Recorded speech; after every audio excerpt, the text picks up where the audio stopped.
শাকিব খানের বরবাদ এবার ঈদে মুক্তি পেয়েছে, তবে সেই বরবাদের প্রযোজক এসছেন গুলশান থানায়। দর্শক দেখছেন ডেইলি সান, আপনাদের সঙ্গে রয়েছে শেখ নাসির। জানানোর চেষ্টা করব শাকিব খানের বরবাদের প্রযোজক কেন এসেছেন গুলশান থানায়। তবে তার আগে জানিয়ে রাখি, শাকিব খানের এবারের ঈদের মুভি বরবাদ কিন্তু বরবাদই করে দিচ্ছে এবং দর্শকের প্রচুর ভালোবাসা পাচ্ছে। গতকাল মধুমিতা সিনেমা হলেও কিন্তু দর্শকের প্রচুর ভিড় দেখেছি, টিকিটের কারাকারি হুড়োহুড়ি। শাকিব খান মানেই ঈদে বাড়তি আনন্দ, শাকিব খান মানে শাকিব খানের যে ঈদের সিনেমাগুলো আসে সেটি নিয়ে এক ধরনের উচ্ছ্বাস উন্মাদনা ভক্তদের মধ্যে কাজ করে। শাকিব খানের আলাদা একটা ফ্যান বেজ রয়েছে, যেই কারণে শাকিব খানের সিনেমা বলা চলে যে আসলেই একটা উৎসব কাজ করে এবং উৎসবেই শাকিব খান আসেন। উৎসব ছাড়াও এসেছেন, দরদ আমরা দেখেছি মুক্তি পেয়েছিল উৎসব ছাড়া। তবে এবার ঈদের মুক্তি পাওয়া বরবাদ সিনেমা, যদিও ছুটির দিন বেড়েছে, ঈদের ছুটি বেশি এবং যার কারণে এবার বরবাদ করে দিতে পারে এমনটাই ধারণা দর্শকদের। তবে বরবাদের প্রযোজক এই মুহূর্তে গুলশান থানায় রয়েছেন এবং গুলশান থানায় তিনি এসছেন, বরবাদের প্রযোজক এসছেন। একটু জানিয়ে রাখি, প্রেক্ষাগৃহে মুক্তি পেয়েছে মেগাস্টার শাকিব খানের অভিনীত সিনেমা বরবাদ এবং বরবাদ সিনেমার সিঙ্গেল স্ক্রিন, সিনেপ্লেক্স, মাল্টিপ্লেক্স সব মিলিয়ে সারা দেশে 500-500-ও বেশি শো চলছে। জানিয়ে ইতিমধ্যে শাকিব ভক্ত থেকে শুরু করে দর্শক মহলে চলছে উচ্ছ্বাসের প্রকাশ এবং সেই সাথে প্রেক্ষাগৃহের বাহিরে সিনেমা প্রেমীদের ভিড় লক্ষ্য করা গেছে। গতকাল মধুমিতা হলে যদি কেউ চোখ রাখেন তাহলে দেখতে পারবেন যে মধুমিতা হলে শাকিব খানের সিনেমাকে ঘিরে কতটা উন্মাদনা কাজ করেছে দর্শকদের মধ্যে। প্রেক্ষাগৃহগুলোর বাহিরে পাশাপাশি সামাজিক যোগাযোগ মাধ্যমেও নেটিজেনরা তাদের মতামত তুলে ধরেছেন। তারা বলেছেন বরবাদ সব কিছুকে বরবাদ করে দিচ্ছে। একজন লিখেছেন, পোস্ট করেছেন, শাকিব খানকে কেউ ছোট করে বললে সে একটা তেলাপোকা। শাকিব খান বাজ পাখি বরবাদ সিনেমা হলো রিঅ্যাকশন দেখে কান্না চলে আসছে গর্বে। সাধারণ দর্শকরা সিনেমা নিয়ে এমন অভিব্যক্তি প্রকাশ করেছেন, এমন রিভিউ দিয়েছেন। এবং যদি বলি, এই বরবাদ সিনেমার শাকিব খানের এই মুভিটি পরিচালনা করছেন ভারতের ভারতে কাজ শেখা পরিচালক মেহেদি হাসান হৃদয়। তিনি বরবাদ সিনেমাটি পরিচালনা করেছেন শাকিব খানের এবং পোস্টার, টিজার ও গানে দর্শক মাতিয়েছেন।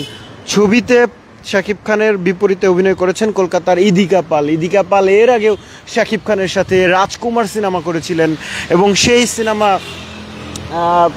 সিনেমা ঈদেই মুক্তি পেয়েছিল এবং সেই সিনেমা ঘিরেও কিন্তু আমরা দেখেছি ভক্ত সমর্থকদের কতটা উচ্ছ্বাসিত এবং সেই সিনেমা আসলে ব্যবসা সফল হয়েছে পরে জানা গেছে। এবং এবারের ঈদের মুক্তির তালিকায় আরও 6টি সিনেমা চলছে, যার মধ্যে মেগাস্টার শাকিব খান অভিনীত বরবাদ অন্যতম এবং সারা দেশে একযুগে 120টি হলে ইতিমধ্যে শাকিব খানের বরবাদ মুক্তি পেয়েছে।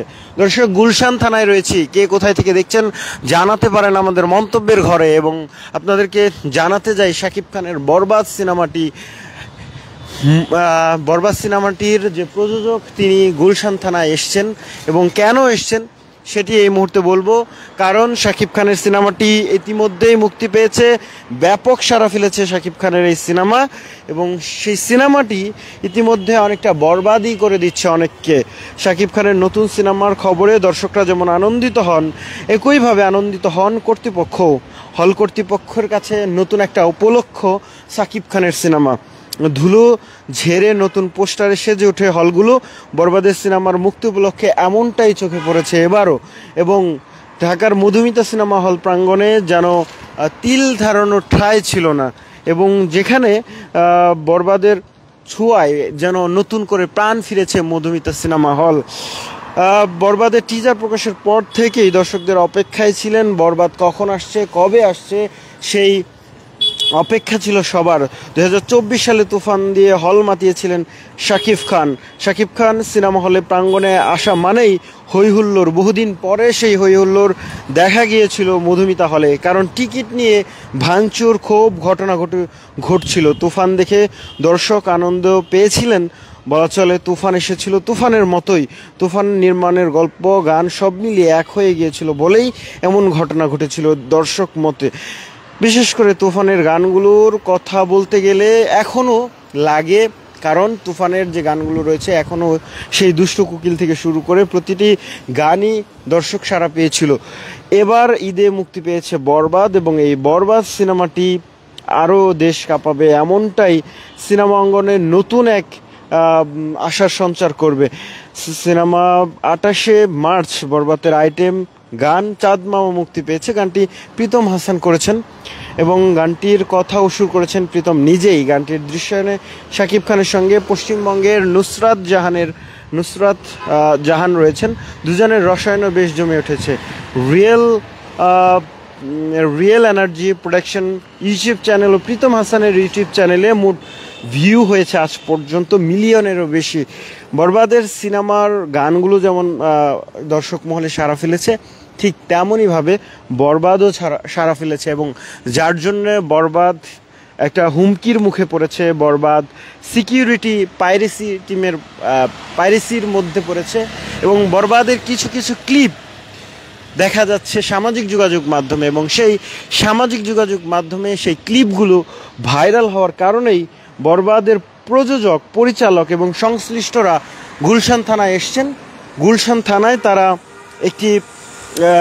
থানায় তারা লিখিতভাবে জানাবেন কেন এই বরবাদের যে ছোট ছোট ক্লিপ সামাজিক যোগাযোগ মাধ্যমে ভাইরাল হচ্ছে, কারা ভাইরাল করছেন, কোন উদ্দেশ্যে ভাইরাল করছেন বরবাদের এই ক্লিপগুলো। মুক্তির প্রথম দিনেই সোশ্যাল মিডিয়ায় মোবাইল ফোনে ধারণ করা বরবাদ সিনেমার বিভিন্ন দৃশ্য ছড়িয়ে পড়ে, জানিয়েই এক প্রকার চিন্তিত রয়েছেন শাকিব খানের ফ্যান, শাকিব খানের প্রযোজক, শাকিব খানের পরিচালকরা, এবং যার কারণেই তাদের পাইরেসি সিকিউরিটি টিম যথাসাধ্য চেষ্টা করেছে, অনুমান করছে কোনো একটি পক্ষের ইন্ধনে এই ফুটেজগুলো ইন্টারনেটে ছড়িয়ে দেওয়ার চেষ্টা হচ্ছে। তাই আজ তারা গুলশান থানায় এসছেন। গুলশান থানায় তারা লিখিতভাবে জানাবেন আসলে কি হচ্ছে, কারা করছেন, কোন পক্ষ করছেন, কোন মোটিভে তারা এই বরবাদ সিনেমার বিভিন্ন অংশ কেটে কেটে তারা সামাজিক যোগাযোগ মাধ্যমে ছাড়ছেন। দর্শক, এই ছিল গুলশান থেকে বরবাদ সিনেমার প্রযোজক পরিচালকের গুলশান থানায় বরবাদ সিনেমা নিয়ে আসার কারণ। আপনাদের সঙ্গে ছিলাম শেখ নাসিরউদ্দিন। দেখানোর চেষ্টা করছিলাম গুলশান থানা থেকে, জানানোর চেষ্টা করছিলাম বরবাদ সিনেমার প্রযোজক পরিচালক কেন এসছেন গুলশান থানায়।